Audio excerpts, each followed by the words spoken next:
Good evening, everyone. Myself Sharan Banerjee, and again back with my new economics classes. So now we have already seen me there. I have went through class 9. I am going through class 9 now for the long many days. And as I am having a particular target that I am going to complete class 9 NCERT all the chapters. So here we are back with our next story of our class 9 chapter number 2, People as Resource. We have started a story the last day, and I told that in the story People as Resource, we considered the human beings as the asset of the country rather than liability. Now, what do you understand resources, or what do you understand by the human beings converted into an asset, and why are they liability? Very, very common thing. The human beings or the population explosion is a very quite normal problem that every country do face. Basically, our Indian economy is that particular economy where population explosion has been a great problem. And the problem of population explosion is been there in every book. Either you read the SST's geography, you read the history, you read even the economics even, and even in any of the book like civics and all, you may get a very common question that population explosion, of course, a problem. That's very true. Population explosion is really a great problem as because the per head income, or which we call in economics as a per capita income, is going less and less every day as the population is increasing. Right? But the government can convert the population of a country, convert into the asset of the country. So the population can be converted into an asset rather than being the burden of the country, rather than being the liability of the country. Now you may ask me the question, so how the population becomes a liability or a burden? If I can understand the concept of India is an economy which is a developing economy. As we say, quote unquote, a developing economy. So basically the characteristics of this economy is here the population is quite much more than a developed country. So like all the other developed countries, except China, so all the other developed countries, apart from that, India is having comparatively more amount of population. So it is blessed with surplus population. As India is increasing its population on keeping its pace, India cannot undertake different type of job opportunities. So job opportunities or employment opportunities is not increasing at the same pace as the rising population. That's the reason huge number of population which increases, the competition rate increases a lot. People even try to accept a job with a low wage rate. People are also much more happy getting a job at a low wage rate as because they want to just survive or exist. For their own subsistence, they somehow want to manage a job. Things are becoming so worse day by day. The population is facing poverty, unemployment, underemployment, wage cut, many difficulties. To reduce the burden, to reduce this particular burden and to reduce this particular economic normal problems that arise in an economy, we need to make our population converted into an asset of the country. Now, how can the population becomes an asset is a topic of discussion for today. Right? Like all the physical capital, like all the machines, if I invest being a producer, if I invest some amount of fund in a particular buying some machines in my factory, then automatically those machines would help me increase my productivity. Right? Suppose I am a cake producer and I produce cake. I want to make more and more amount of cake I want to produce. What I need to do? I need to buy more and more of microovens.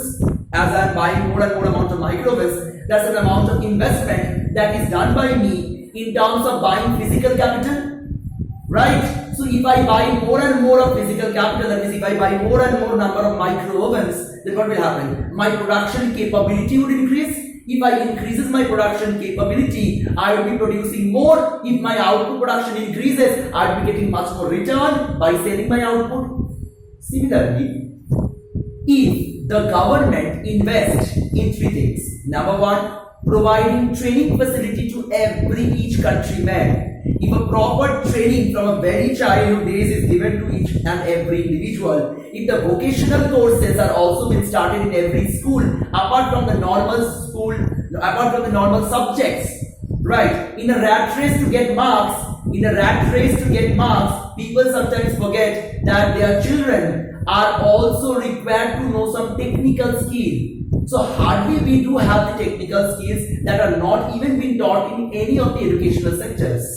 So basically, if you can give or you can provide more and more number of training facilities, it might be the on-the-job training or it might be the off-the-job training. We'll come to this on-the-job and off-the-job later on in our topic of discussion elaborately.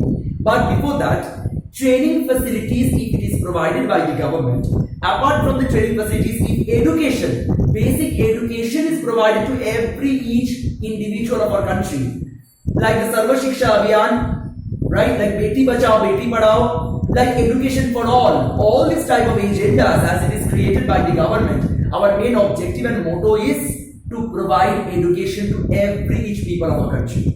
If each individual acquires more and more knowledge, if they acquire more and more number of knowledge, they would be knowledgeable enough. If they get more and more amount of training, they would be skillful enough. So knowledge along with skill together comprises efficiency of an individual.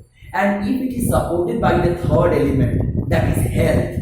If health permits, if government provides good amount of expenditure in creating a better health facilities or in providing a better health facilities to all the countrymen, then automatically, if health permits, if a healthy individual comes and he becomes an efficient one, he becomes a skillful one, and ultimately he becomes a productive individual for the country. If you see this, that our government provides better health to everyone, if the government invests a lot amount of money providing education to all, if our government provides training to develop the skill, so skill development, proper education, that is acquiring knowledge, as well as a proper health, can make a complete human capital. So we can convert the human beings of the country or the population of the country into some efficient workers.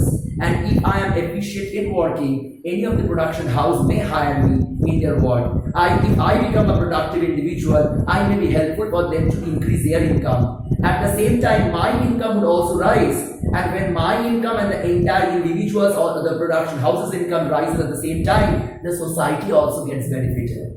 That's the reason you may focus here and see what I have written. See, what topic I was discussing today, have discussed here. Investment in human capital. Investment in human capital.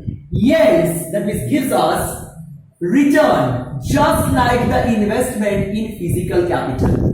So if I invest in my physical capital, that is my buying machines, if I buy more and more number of microwaves, I will be producing or I will be yielding more number of cakes. Similarly, if I would invested in more and more number of human capital, then automatically I would increase more and more production in a country. The entire yield of the country, the entire output production in the country would drastically or multifold increase. And if multifold it increases, it increases drastically in the country, it will help us to get a higher GDP. That is a higher output production of the country.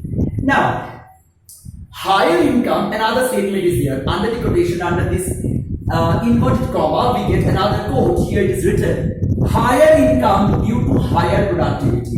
Yes.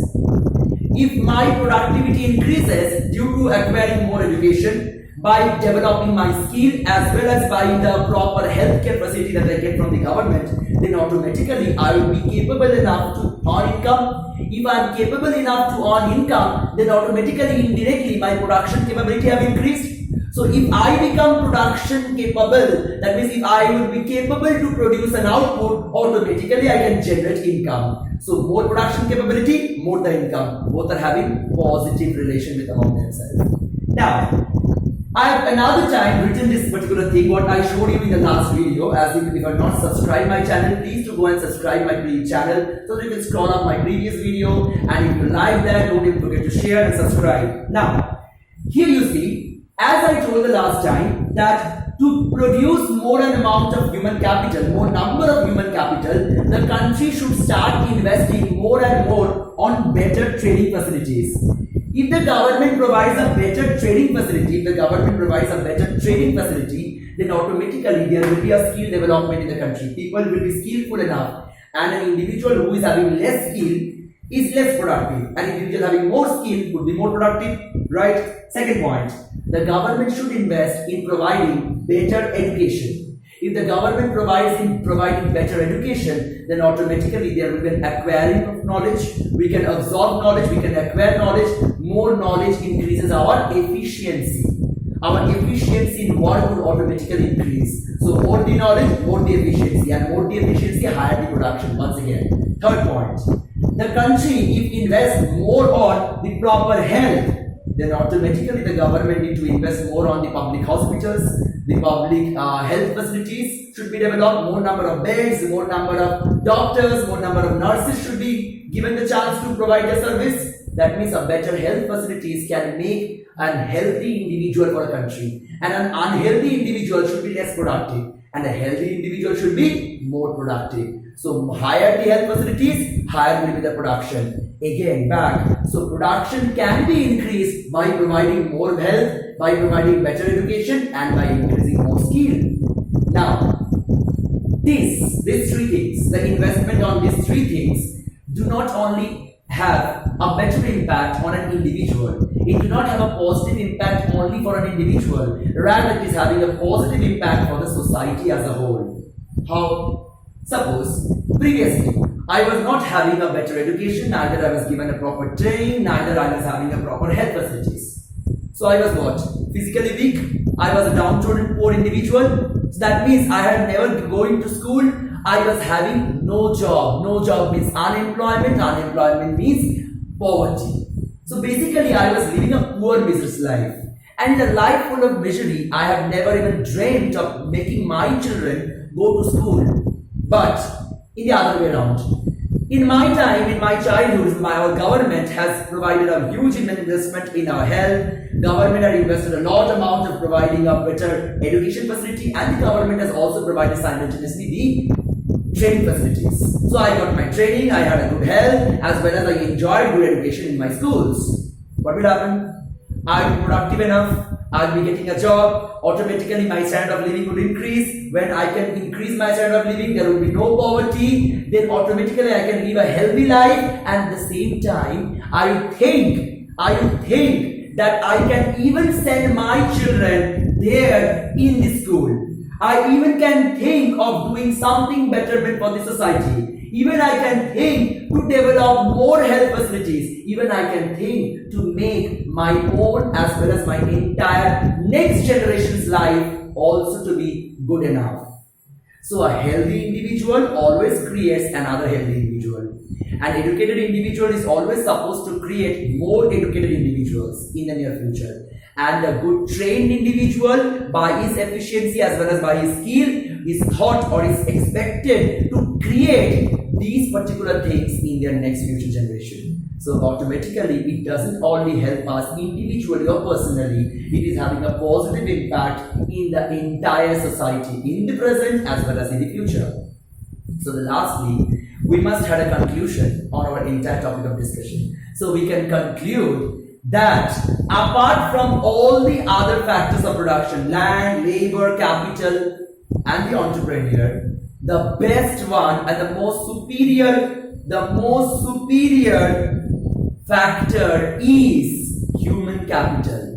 So human capital is considered to be the most superior factor. See, I guess you can see here. If I tell my viewers to focus here in the board, they can see human capital is the superior as well as the most prominent resource for every country. A country with heavy amount of human capital, a country with plentiful number of human capital is much more productive, is much more developed than a country having less human capital. So it is a foremost duty for every government or every manager to create more and more number of human capital in the country. Right? If a human capital is created, then automatically if I become a human capital, then I will be knowing how to utilize land, how to utilize capital, and how to be an entrepreneur. So basically a human capital can actually utilize the other factors of production in a very proper manner. That's all for today.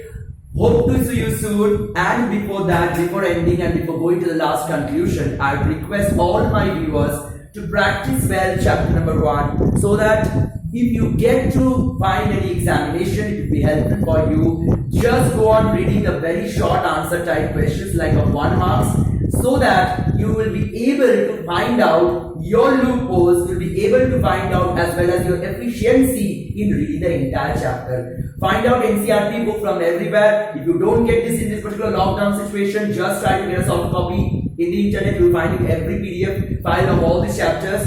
Just scroll that from chapter number 1, the first page, till the last page of chapter number 1. Just go on finding each thing, each question in a very systematic manner. Write line by line each pages. If you find any problem, don't forget to write there in my comment box. See you soon in my next video. Till then, stay happy, keep smiling.